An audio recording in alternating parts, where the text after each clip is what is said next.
കുണ്ടറയിൽ അമ്മയെയും മുത്തച്ഛനെയും കൊലപ്പെടുത്തിയ പ്രതി ജമ്മുകാശ്മീരിൽ പിടിയിൽ. കൊല്ലപ്പെട്ട പുഷ്പലതയുടെ മകൻ അഖിൽകുമാറാണ് പിടിയിലായത്. കഴിഞ്ഞ ഓഗസ്റ്റ് 17-നാണ് സംഭവം. പടപ്പക്കര സെന്റ് ജോസഫ് പള്ളിക്ക് സമീപം പുഷ്പവിലാസത്തിൽ പുഷ്പലതയും പിതാവ് ആന്റണിയുമാണ് കൊല്ലപ്പെട്ടത്. കുണ്ടറ പടപ്പക്കരയിൽ വീട്ടിനുള്ളിൽ അമ്മയെയും മുത്തച്ഛനെയും കൊലപ്പെടുത്തിയ കേസിലെ പ്രതി അഖിൽകുമാറാണ് ജമ്മുകാശ്മീരിലെ ശ്രീനഗറിൽ നിന്നും പിടിയിലായത്.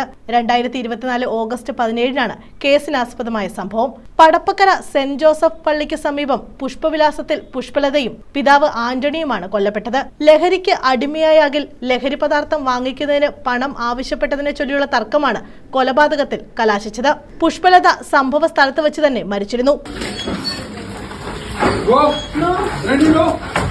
Time.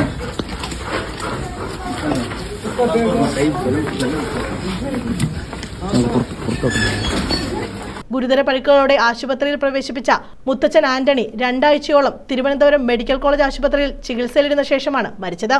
ആക്രമണശേഷം അമ്മയുടെ മൊബൈൽ ഫോണും മോഷ്ടിച്ചാണ് അഖിൽ കടന്നു കളഞ്ഞത്. തുടർന്ന് നടത്തിയ അന്വേഷണത്തിലാണ് അഖിലിനെ ശ്രീനഗറിൽ നിന്നും പിടികൂടിയത്. News bureau, Kundara.